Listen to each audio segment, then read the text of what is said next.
المؤمن أولا يسأل الله أن لا يزيد هذه البلاد إلا خيرا، ولا وحدتها إلا تماسكا، ولا اجتماعها إلا تآلفا ومحبة، وأن يعيذها من غوائل المحن وطرائق الفتن.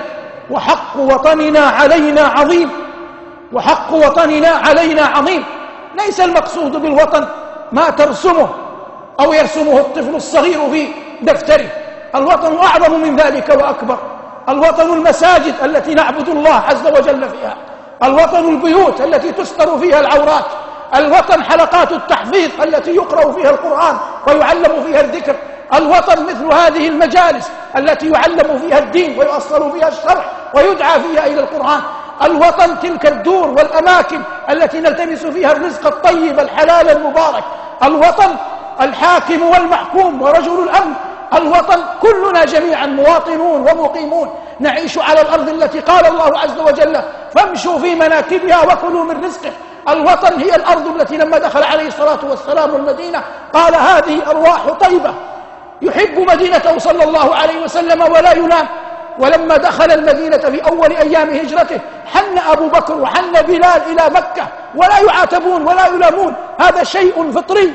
هل يوجد أحد لا يحن إلى أرض ولد فيها وأقوام نشأ أول ما نشأ بين أعينهم؟ هذا مطالبة بخلاف الفطرة. فحق الوطن علينا عظيم، وأن نعلم أن بقاءه متماسكا يقع على كل فرد منا، كل يؤدي ما هو عليه. الشيء الذي نشترك فيه جميعا ألا نسمح لأحد كائنا من كان أن يفرق هذا الجمع، أو عن طريق نمكث بيعه، أو أن نحيد عن صراط الله ودينه القويم. من أعظم ما نستطيع أن نحافظ به على وطننا أن نوحد الله عز وجل في قلوبنا. كلما أقمنا توحيد الله في القلوب أقام الله لنا الأمن في الديار، كلما أقمنا شرع الله في التحكيم أقام الله عز وجل حفظه وعنايته بنا. سنة لله عز وجل لا تتبدل ولا تتغير. وإذ بوأنا لإبراهيم مكان البيت ثم قال جل وعلا ألا تشرك بي شيئا، فربط الله عز وجل جمع وقرن ما بين الأمن وما بين توحيده تبارك اسمه وجل ثناؤه.